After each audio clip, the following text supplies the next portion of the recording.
stage end-of-year school closing program, in which the Samaritan, the winning innovation in this year's secondary school's national innovation competition, will be officially launched in our municipality. Our mayor, His Worship Honorable Mosi, will preside over the launch. The mayor and his entourage, comprising few distinguished municipal leaders, together with the members of the local school board, have already arrived in the school and will shortly be with us. You will remain standing and quiet as the guests, led by our school principal, comes into the hall. You will resume your seats once the guests are seated, all right? Let us clap for our guests. Thank you very much. It is now my humble duty to invite our school principal to welcome our guests and lead us through the rest of the program. Thank you. Your Worship, the Mayor, Honorable Mosi, distinguished guests, ladies and gentlemen, I am delighted to welcome you in this ceremony in which we officially launch in our great municipality the winning innovation competition of this year's secondary school national innovation competition. In this occasion, we also present a prize to Alvita and Montano, our very young students here at Sargada Secondary School who created the winning innovation. We thank you very much, Your Worship, for gracing this event. Your Worship, ladies and gentlemen, I'll now invite Nicole, the Ethnic and Innovation teacher, to introduce the innovation. Miss Nicole, please.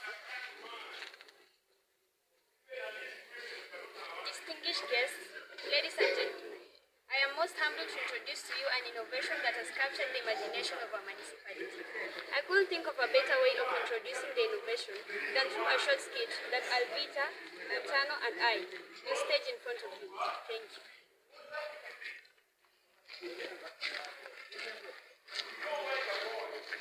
Tell me, Alvita, what can we do as a society to ensure your future is...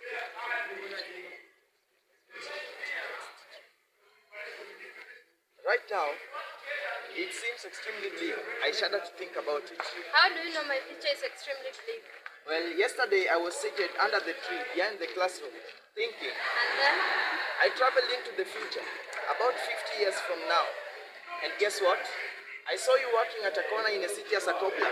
You looked severely battered, and your nose was permanently running, if I remember well. Me, a cobbler?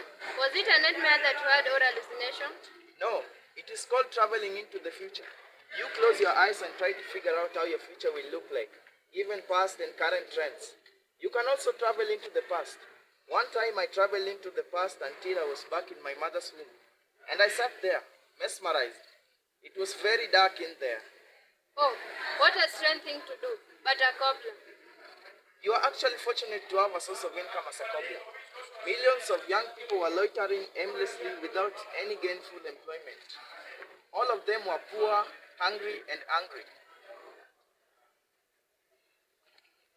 You are really serious, Montano. You mean with all my education, I could not get a good job? You see, our country has been, and it is producing more graduates each year than the number of jobs it is able to create. At this rate, what do you think will be the situation over a period of 50 years? I was in no better position, Alvita. I was earning my livelihood as a pianist with a not so popular steel band.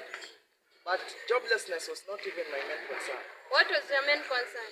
The way your nose was running, as though you had a drum of fluid in the middle of your head. I frankly didn't think you'd see another day. And why on earth was my nose running like that? This is unusual. I think it is because of the awful smell in the city that time.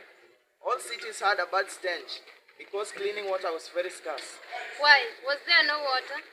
Climate change had occasioned unpredictable weather patterns, and it was hardly raining anymore. It was raining once in a year, at most for only 10 minutes. Alvita, the new climate could hardly support plant or animal life. You mean plants and animals die? Most of them. In fact, many people had adapted to eating strange things like insects, crawling creatures, rodents, and other bizarre things I couldn't make out. You make it sound like life will just end in 50 years. You are right, Alvita. Life expectancy had dropped drastically. You see, today people live up to 8 years or even more. In that future, people were only able to live up to 30 and 40 years at most. And why were they dying so early? Diseases and malnutrition.